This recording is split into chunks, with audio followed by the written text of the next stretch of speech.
Halo semuanya, balik lagi dengan saya. Hari ini, saya menemukan sebuah cerita yang sangat menarik. Sampai-sampai, saya nggak sabar buat ceritain langsung ke kalian.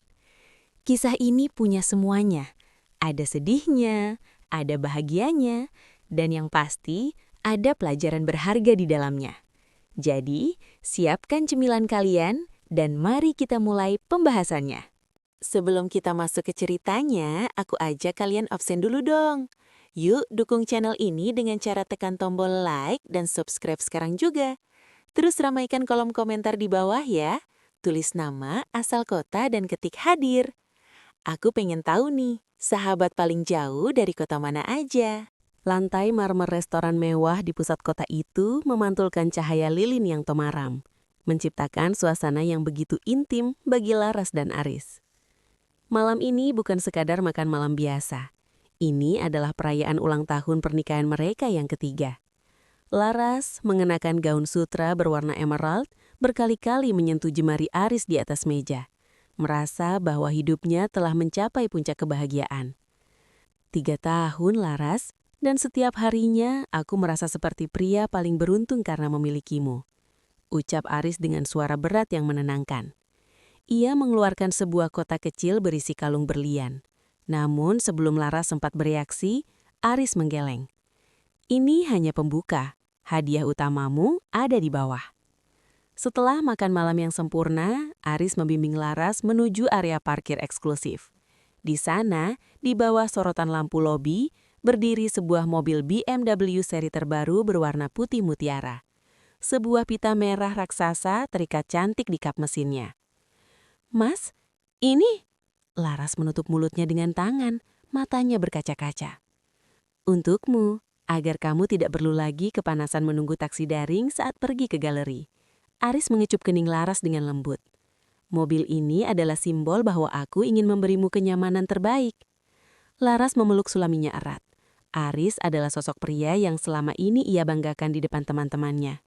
Seorang pengusaha kontraktor yang sukses, royal, dan seolah telah menghapus seluruh jejak masa lalunya bersama mantan istrinya Siska demi membangun masa depan bersama Laras. Kegembiraan itu terbawa hingga keesokan paginya. Saat Aris sudah berangkat ke kantor, Laras turun ke garasi dengan kunci di tangan. Ia ingin menghirup aroma mobil baru yang khas itu sekali lagi. Ia duduk di kursi pengemudi, membelai kemudi kulitnya, lalu teringat sesuatu. Sebagai wanita yang teliti, ia ingin memastikan semua dokumen kendaraan lengkap sebelum ia membawanya berkendara. Ia membuka laci dashboard mencari map berisi STNK dan BPKB. Ia menemukannya, sebuah map kulit hitam elegan. Laras membukanya dengan senyum yang mengembang, membayangkan namanya, Larasati Putri, tertulis di sana sebagai pemilik sah. Namun senyum itu perlahan luntur. Matanya menyipit, membaca baris demi baris pada lembar BPKB yang masih licin itu. Nama pemilik, Siska Amelia. Laras membeku. Ia mengerjapkan mata berkali-kali, berharap ia salah baca atau mungkin itu hanyalah dokumen lama yang terselip. Namun tahun pembuatan mobil itu adalah tahun ini. Nomor rangkanya cocok dengan mobil yang ia duduki. Siska Amelia. Nama itu adalah luka lama yang seharusnya sudah kering. Mantan istri Aris yang menurut pengakuan Aris sudah tidak pernah berkomunikasi lagi dengannya selain urusan pembagian harta gonogini yang sudah selesai bertahun-tahun lalu. "Kenapa nama Siska ada di sini?" bisik Laras, suaranya bergetar. Logikanya mulai bekerja dengan liar. Apakah Aris membeli mobil bekas? Tidak, mobil ini baru keluar dari dealer. Apakah ini salah cetak? Mustahil. Sebuah pikiran yang lebih gelap melintas di benaknya. Apakah Aris memberikan hadiah kepadanya, namun secara hukum memberikan aset itu kepada wanita lain? Laras mencengkram kemudi hingga buku jarinya memutih. Mobil mewah yang tadi terasa seperti mimpi indah, kini mendadak terasa seperti sebuah penghinaan besar yang terparkir di dalam rumahnya sendiri. Laras merasa seolah oksigen di dalam mobil itu mendadak hilang. Nama Siska Amelia di atas kertas biru itu seakan menertawakannya. Ia keluar dari mobil dengan kaki gemetar, membawa map kulit itu masuk ke dalam rumah. Pikirannya kalut. Apakah Aris lupa mengganti nama pemilik? Atau ini adalah mobil limpahan yang tidak jadi diberikan pada Siska? Ia tidak bisa menunggu Aris pulang. Rasa penasaran itu membakar dadanya. Laras melangkah menuju ruang kerja Aris, tempat yang selama ini jarang ia masuki karena ia ingin menghormati privasi suaminya. Namun hari ini, privasi itu terasa seperti tembok kebohongan. Laras mulai menggeledah laci meja kerja Aris yang terkunci. Ia tahu Aris menyimpan kunci cadangan di balik bingkai foto pernikahan mereka. Klik, laci terbuka. Di dalamnya tumpukan berkas tersusun rapi, namun ada satu map biru yang mencolok. Saat ia membukanya, jantung Laras mencelos. Itu adalah catatan transaksi rekening bank pribadi Aris yang tidak pernah ia perlihatkan. Di sana, terdapat aliran dana rutin setiap bulan ke rekening atas nama Siska Amelia dengan keterangan cicilan unit A01. Unit A01 adalah kode mobil ini. Gumam Laras perih. Lebih parah lagi, Laras menemukan slip pembayaran asuransi mobil tersebut. Di kolom ahli waris atau penerima klaim jika terjadi kecelakaan, nama yang tercantum juga Siska. Secara teknis, jika Laras mengalami kecelakaan saat mengendarai mobil itu, uang asuransinya akan jatuh ke tangan mantan istri suaminya. Laras terduduk di kursi kerja Aris. Air mata kemarahan mulai jatuh. Ia teringat bulan lalu Aris memintanya untuk berhemat dan menunda renovasi dapur karena alasan cash flow perusahaan sedang tersendat. Ternyata, di balik alasan itu, Aris sedang menyisihkan uang untuk aset yang secara hukum bukan milik Laras. Tiba-tiba, suara pintu depan terbuka. Suara langkah sepatu Aris menggema di ruang tengah. "Laras, kamu di mana sayang?" panggil Aris dengan nada ceria. "Aku pulang cepat, aku bawa martabak kesukaanmu untuk merayakan mobil barumu." Laras segera menutup laci, namun ia sengaja meninggalkan BPKB itu di atas meja.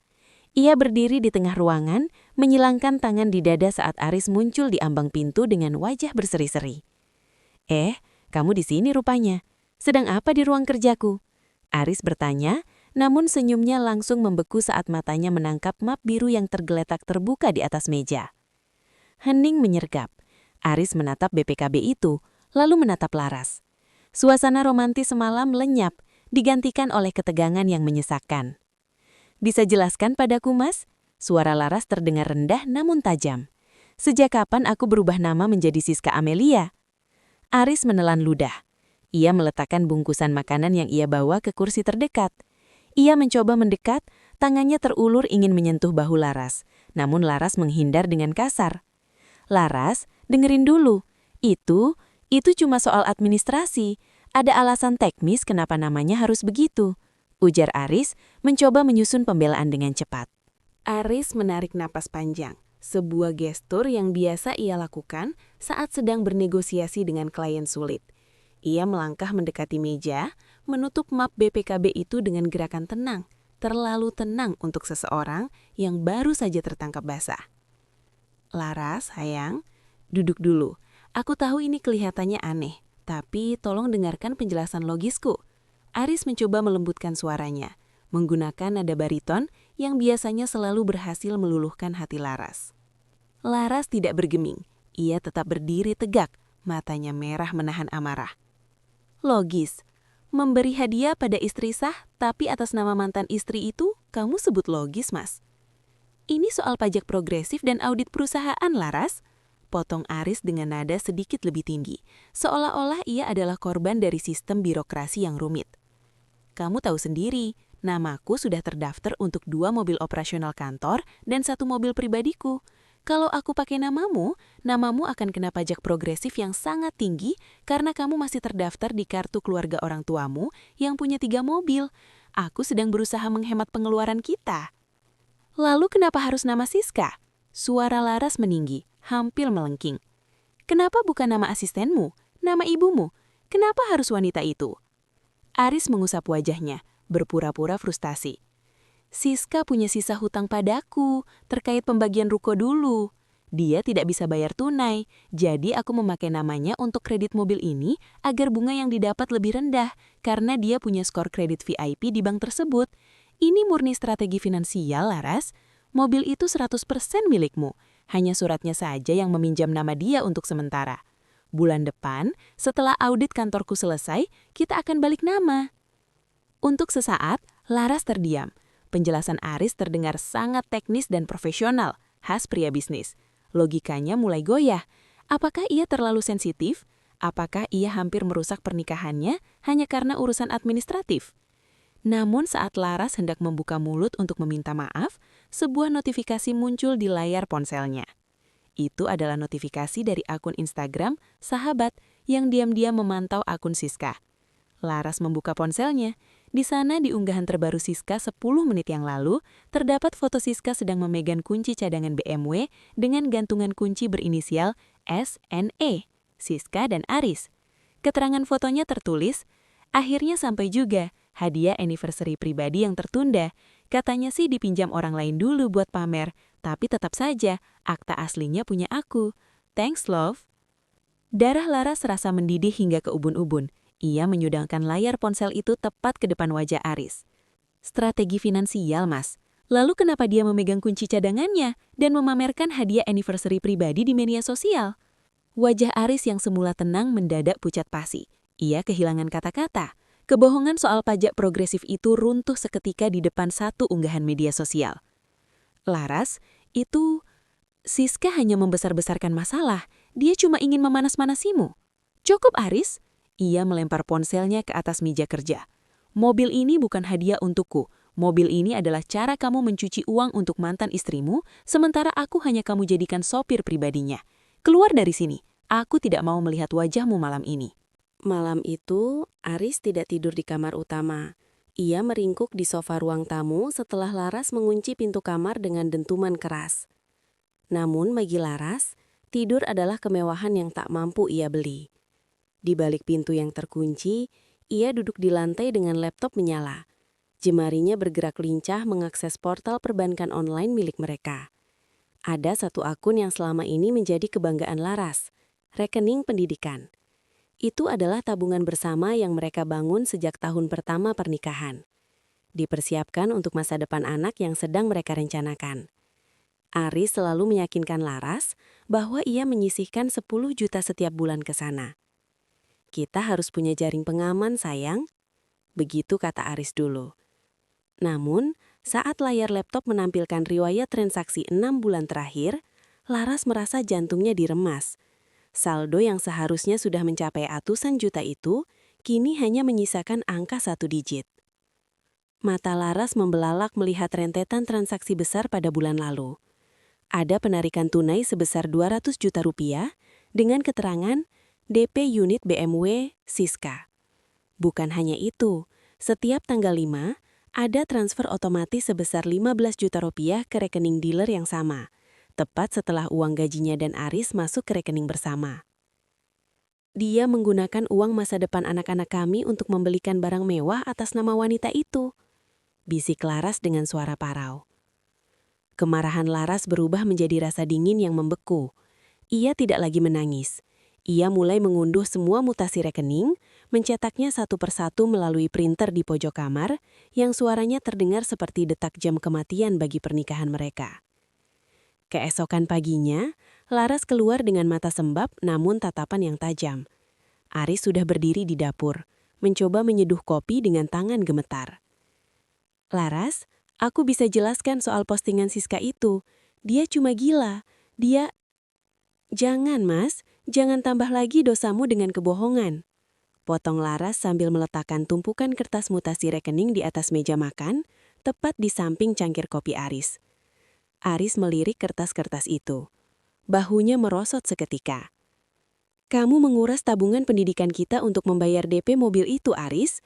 Kamu membohongiku tentang kondisi keuangan perusahaan agar aku mau hidup hemat. Sementara kamu memanjakan Siska dengan uang yang aku ikut kumpulkan dari hasil kerjaku sebagai ilustrator lepas. Laras, dengerin. Siska mengancamku. Dia bilang kalau aku tidak membelikan mobil itu, dia akan melaporkan penggelapan pajak yang aku lakukan saat kita masih baru menikah. Aku hanya ingin melindungi kita.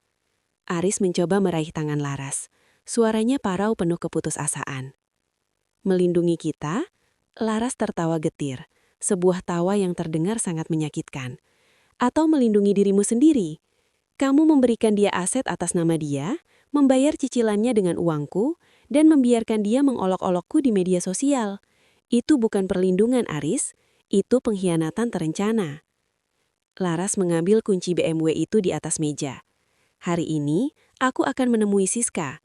Jika mobil ini secara hukum miliknya, maka dia harus mengambilnya sekarang. Dan dia juga harus mengambil semua hutang moral yang kamu titipkan padanya. Laras mengemudikan BMW putih itu dengan perasaan yang jauh berbeda dari hari sebelumnya. Jika kemarin ia merasa seperti ratu, hari ini ia merasa seperti pengemudi barang curian. Ia telah melacak lokasi Siska melalui fitur check-in di sebuah bengkel resmi ternama. Rupanya, Siska benar-benar tidak sabar untuk memamerkan hak miliknya. Setibanya di sana, Laras langsung mengenali sosok wanita yang duduk di ruang tunggu VIP. Siska Amelia tampak glamor dengan kacamata hitam dan tas bermerek. Ia sedang menyesap kopi saat Laras melangkah masuk dan membanting map BPKB di atas meja kecil di depannya. Siska menurunkan kacamata hitamnya, menatap Laras dengan senyum kemenangan yang memuakan. "Oh, si supir sementara sudah datang rupanya. Mana kuncinya?" Laras menarik kursi dan duduk tepat di hadapan Siska. "Aku tidak kesini untuk memberikan kunci, Siska. Aku kesini untuk bertanya seberapa besar harga diri seorang wanita yang mau menerima barang mewah dari suami orang lain." Siska tertawa, suara tawa yang kering dan tajam. "Suami orang lain? Kamu lupa ya, Laras. Aris itu milikku jauh sebelum dia mengenalmu. Dan secara hukum, mobil ini adalah nafkah tertinggal yang belum dia penuhi saat perceraian kami dulu. Dia membelikannya untukku sebagai bentuk penyesalan karena telah memilih wanita hemat sepertimu." Laras merasakan dadanya sesak, namun ia tetap tenang. Nafkah tertinggal?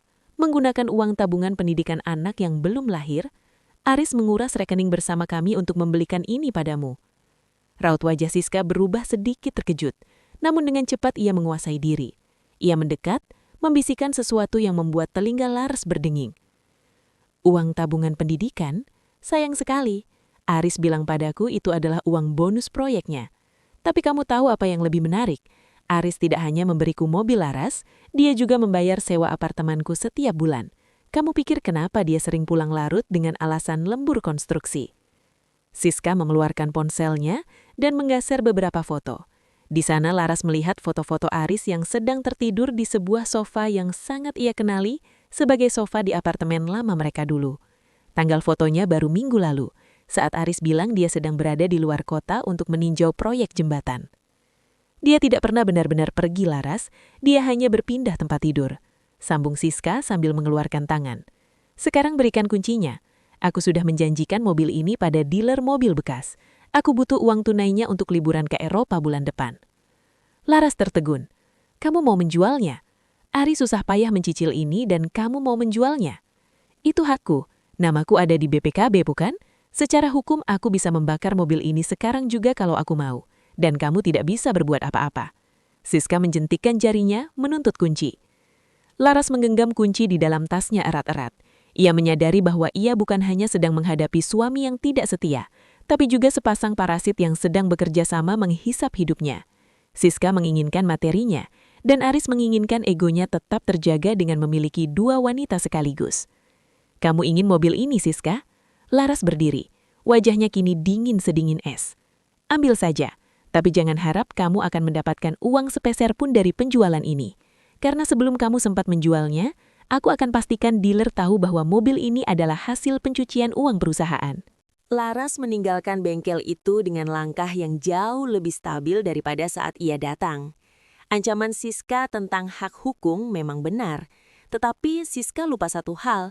Laras adalah seorang ilustrator teknis yang terbiasa membaca detail kecil yang tersembunyi.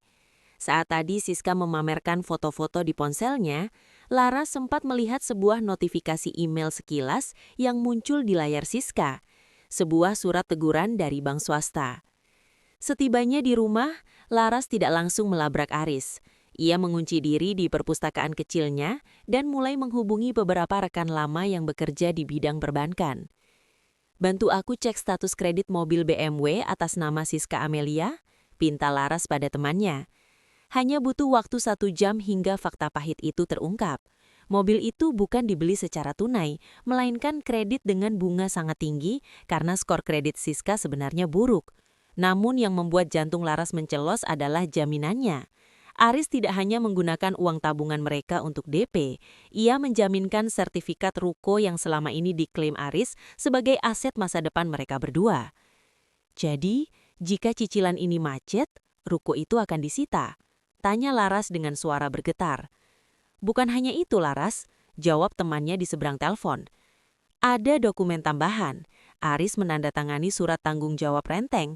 Artinya jika Siska tidak bisa bayar dan aset jaminan tidak cukup, rekening pribadimu yang terhubung sebagai rekening gabungan bisa ikut dibekukan untuk auto debit. Laras menutup telepon dengan tangan gemetar. Aris bukan hanya berkhianat secara emosional, ia telah memasang bom waktu di leher Laras. Tak lama kemudian, suara mobil Aris terdengar memasuki garasi.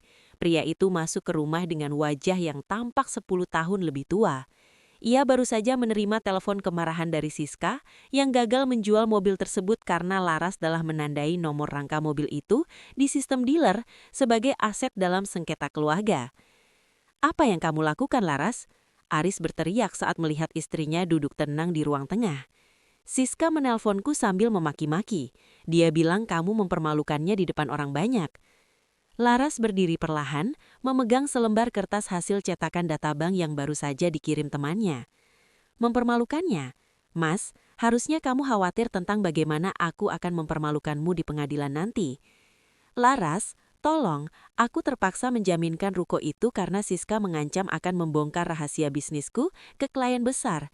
Aris mencoba mendekat dengan wajah memelas, namun Laras mundur satu langkah. "Rahasia apa, Aris?" "Rahasia bahwa kamu pria pengecut yang memberikan kemewahan pada mantan istri dengan cara merampok masa depan istrimu sendiri." Laras melemparkan berkas jaminan ruko itu ke wajah Aris. "Kamu menjadikanku penjamin secara tidak langsung. Kamu membiarkan wanita itu menginjak-injak harga diriku, sementara aku mencuci bajumu. Aku akan membereskannya. Janji, aku akan cari pinjaman lain untuk melunasi mobil itu dan membalikan namanya padamu." Racun janji manis Aris kembali keluar. Laras tertawa getir. "Tidak perlu, karena aku sudah memutuskan. Aku tidak butuh mobil itu dan aku tidak butuh pria sepertimu. Tapi sebelum aku pergi, aku akan memastikan satu hal. Siska tidak akan mendapatkan mobil itu dan kamu tidak akan mendapatkan ruko itu." Aris tersenggung. "Apa maksudmu?" Laras tersenyum dingin. "Aku baru saja mengirimkan bukti transaksi penarikan dana pendidikan anak ke pengacara. Itu adalah bukti penggelapan aset dalam perkawinan.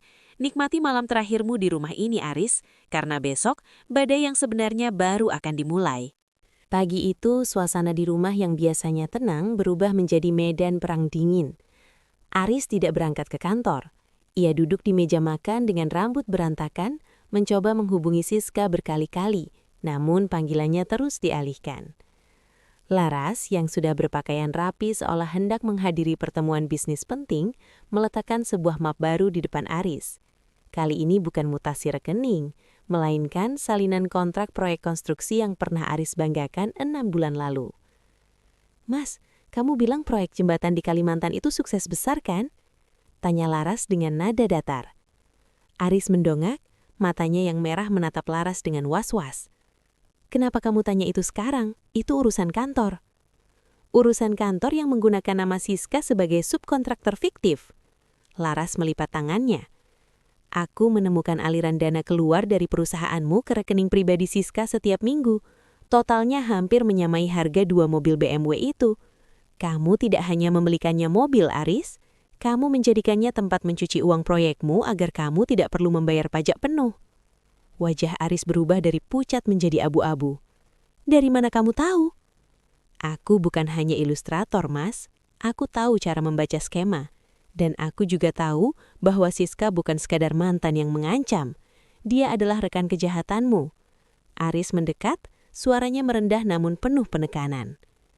"Kamu membelikannya mobil itu bukan karena nafkah tertinggal atau karena cinta, tapi sebagai uang tutup mulut karena dia mulai menuntut bagian yang lebih besar dari proyek fiktifmu, kan?"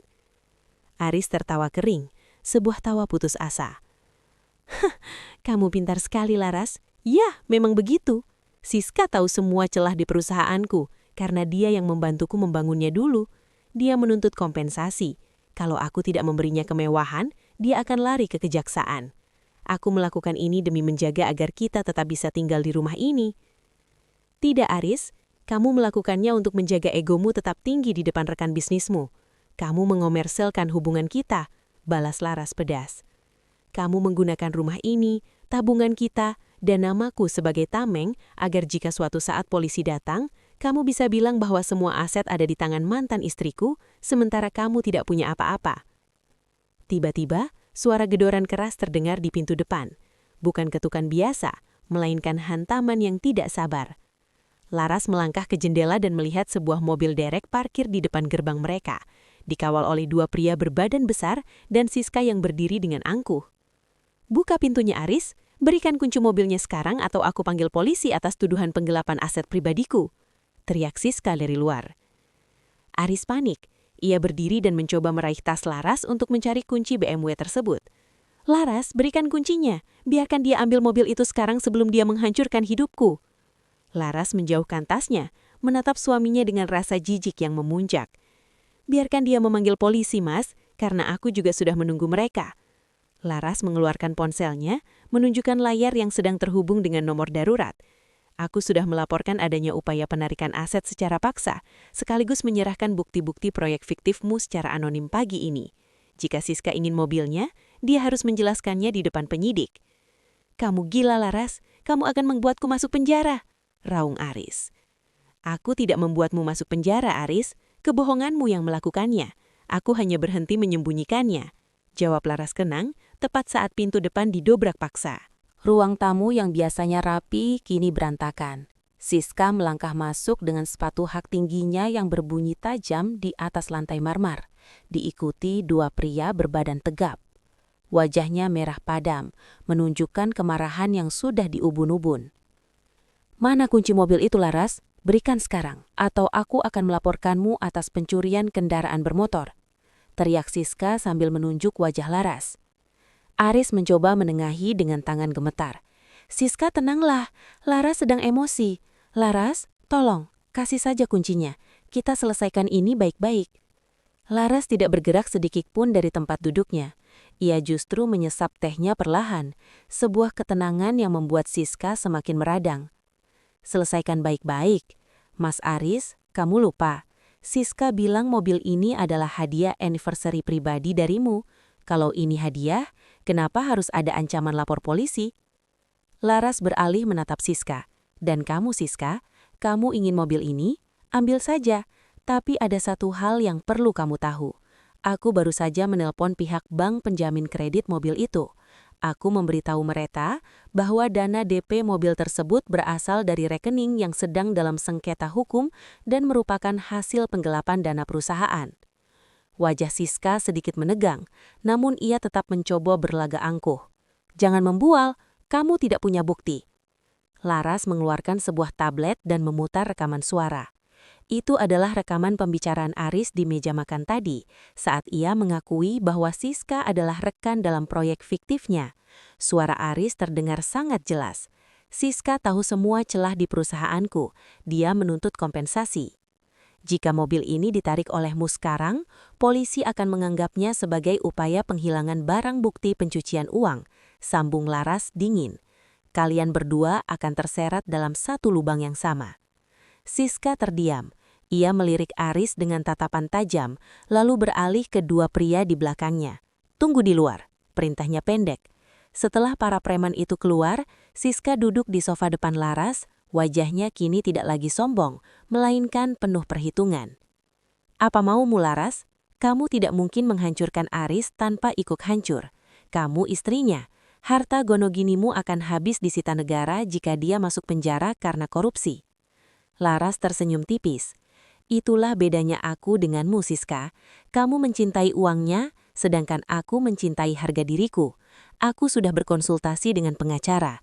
Aku bisa mengajukan gugatan cerai dengan alasan penipuan finansial dan meminta perlindungan aset sebagai pihak ketiga yang dirugikan."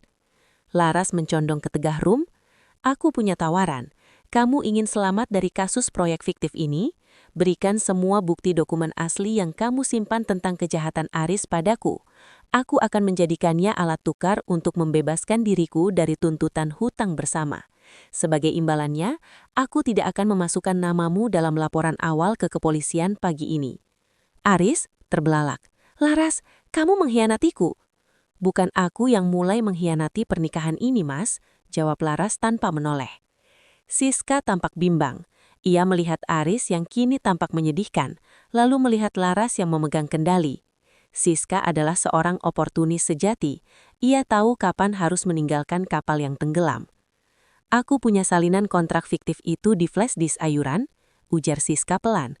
Tapi aku ingin mobil itu tetap jadi milikku setelah urusan ini selesai. Setelah cicilannya lunas dengan uangmu sendiri, silahkan. Sekarang berikan buktinya atau kita semua hancur bersama di sini. Malam itu, aula Hotel Bintang 5 di Jakarta Pusat dipenuhi dengan cahaya kristal dan denting gelas sampahnya. Aris berdiri di atas panggung kecil dengan senyum kemenangan, mengenakan tuxedo terbaiknya. Ia baru saja menerima penghargaan sebagai Entrepreneur of the Year dari sebuah asosiasi konstruksi. Bagi dunia luar, Aris adalah simbol kesuksesan. Bagi Laras, pria itu adalah tumpukan kebohongan yang siap runtuh.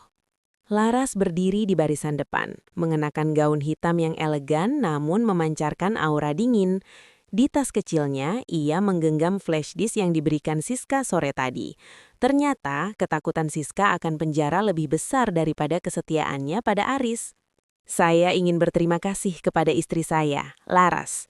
Suara Aris menggema melalui pengeras suara, terdengar begitu tulus hingga membuat perut Laras mual. Tanpa dukungan dan pengorbanannya, saya tidak akan berada di sini. Dia adalah tiang penyangga hidup saya. Tepuk tangan meriah membahana. Aris memberikan isyarat agar Laras naik ke panggung. Laras melangkah maju, namun ia tidak menuju pelukan Aris. Ia berjalan lurus ke arah operator proyektor di samping panggung. Mas Aris benar, ujar Laras setelah mengambil alih mikrofon. Suaranya tenang namun penuh otoritas. Saya memang berkorban banyak, termasuk mengorbankan tabungan masa depan kami untuk membiayai kemewahan wanita lain. Ruangan mendadak hening. Aris mencoba tertawa canggung, menganggap itu sebagai gurauan.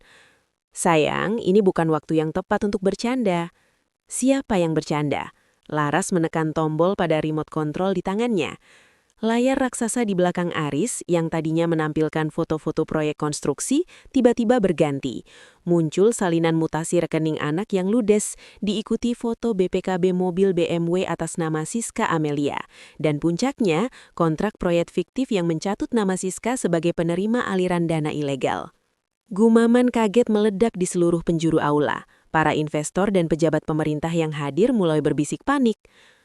Laras, apa yang kamu lakukan? Matikan itu. Aris berdesis, wajahnya memerah karena malu dan marah. Ia mencoba merebut mikrofon, namun Laras menghindar. Kalian melihat pria hebat di depan kalian? Ujar Laras. Dia adalah pria yang menjaminkan ruko milik istrinya untuk membelikan mobil mewah bagi mantan istrinya. Dia adalah pengusaha yang mencuci uang melalui skema nafkah palsu. Hadiah mobil itu bukan kasih sayang, itu adalah upah dari sebuah konspirasi. Di sudut ruangan, Siska tampak menyelinap pergi, namun dua petugas keamanan berpakaian sipil yang sudah dihubungi Laras sebelumnya mencegatnya di pintu keluar. Tuan Aris Mahendra, suara Laras bergetar karena emosi yang tertahan selama berhari-hari. Kamu bilang mobil itu hadiah untukku, tapi hari ini aku mengembalikannya kepadamu di depan semua orang, bersama dengan semua janji palsumu. Laras meletakkan kunci mobil BMW itu di atas podium penghargaan, tepat di samping piala emas Aris. Saat itu juga, beberapa pria berseragam kepolisian masuk ke dalam aula. Tuan Aris Mahendra, Anda kami panggil atas dugaan penggelapan dana dan manipulasi dokumen perusahaan, ujar salah satu petugas. Aris membatu, piala di tangannya terjatuh, denting logamnya yang menghantam lantai seolah menjadi penanda akhirnya drama panjang yang ia susun. Ia menatap Laras dengan tatapan hancur, namun Laras hanya membalasnya dengan tatapan kosong. 3 bulan setelah malam penghancuran di Hotel Bintang 5 itu, suasana di kantor pengadilan agama terasa sunyi. Laras keluar dari ruang sidang dengan map hijau di tangannya. Hari ini, hakim secara resmi mengetok palu. Ia bukan lagi istri dari Aris Mahendra. Tidak ada air mata yang jatuh. Laras justru merasakan beban berat di pundaknya menguap bersama angin siang itu. Nasib Aris berakhir tragis. Kasus penggelapan dana dan proyek fiktif yang dibongkar Laras menyeretnya ke dalam sel penjara dengan masa hukuman yang tidak sebentar. Seluruh aset pribadinya disita, termasuk ruko yang sempat ia jaminkan. Beruntung bagi Laras, dengan bantuan Bagas, auditor yang ia temui di babak awal perjuangannya, ia berhasil membuktikan bahwa sebagian dana dalam rekening bersama adalah hasil keringatnya sebagai ilustrator, sehingga ia berhasil menyelamatkan sebagian aset untuk memulai hidup baru. Sedangkan Siska, wanita itu tidak sepenuhnya lolos. Meskipun ia sempat mencoba mencuci tangan, statusnya sebagai pemilik sah mobil BMW dan penerima aliran dana ilegal membuatnya harus menjalani proses hukum sebagai saksi kunci sekaligus tersangka pembantu. Mobil BMW putih yang penuh drama itu akhirnya ditarik oleh bank dan dilelang untuk menutupi hutang-hutang yang ditinggalkan Aris. Laras berjalan menuju mobil kecil miliknya. Bukan BMW, bukan mobil mewah, melainkan sebuah mobil kota sederhana yang ia beli dengan uangnya sendiri. Di kursi penumpang, terdapat sebuah buku sketsa baru. Ia sempat mengunjungi Aris di penjara 1 kali, hanya untuk memberikan surat cerai. Saat itu, Aris memohon sambil menangis. "Laras, aku melakukan semua itu agar aku tidak kehilangan status di depanmu. Aku ingin kamu bangga punya suami sukses." Laras hanya menjawab pendek, "Aku lebih bangga punya suami jujur yang mengendarai motor daripada pembohong yang memberiku BMW atas nama wanita lain." Kini, Laras telah membuka galeri desainnya sendiri. Ia fokus pada proyek-proyek pemberdayaan wanita, memberikan pelatihan literasi keuangan agar tidak ada lagi istri yang buta akan aset keluarga. Ia belajar bahwa cinta sejati tidak pernah diukur dari besarnya pita merah di atas kap mobil, melainkan dari transparansi di atas meja makan. Sore itu, Laras berhenti di sebuah taman kota. Ia mengeluarkan ponselnya dan menghapus semua foto Aris, termasuk memblokir akun Siska yang kini tak lagi berisi pamer kemewahan, melainkan keluhan tentang proses hukum. Laras menarik napas panjang, menikmati aroma tanah setelah hujan. Ia tidak lagi menoleh ke belakang. Baginya, mobil BMW itu adalah mahar paling mahal yang pernah ia bayar untuk sebuah pelajaran hidup yang berharga. Bahwa kebebasan dan harga diri adalah kemewahan yang tidak bisa dibeli dengan cicilan apapun. Ia menghidupkan mesin mobilnya, memutar lagu favoritnya yang dulu jarang ia dengarkan karena Aris tidak menyukainya. Laras mengemudi pergi, menuju jalan pulang yang ia bangun dengan tangannya sendiri. Kali ini, namanya tertulis dengan jelas di setiap lembar masa depannya. Tamat. Oke, itu dia pembahasan kita hari ini. Gimana? Cukup bikin geleng-geleng kepala, kan? Saya harap kalian dapat sesuatu dari video ini, atau minimal bisa nemenin waktu luang kalian. Jangan lupa subscribe kalau kalian nggak mau ketinggalan cerita-cerita menarik berikutnya yang bakal saya bahas. Makasih udah mampir di channel ini. Sampai jumpa lagi di video berikutnya.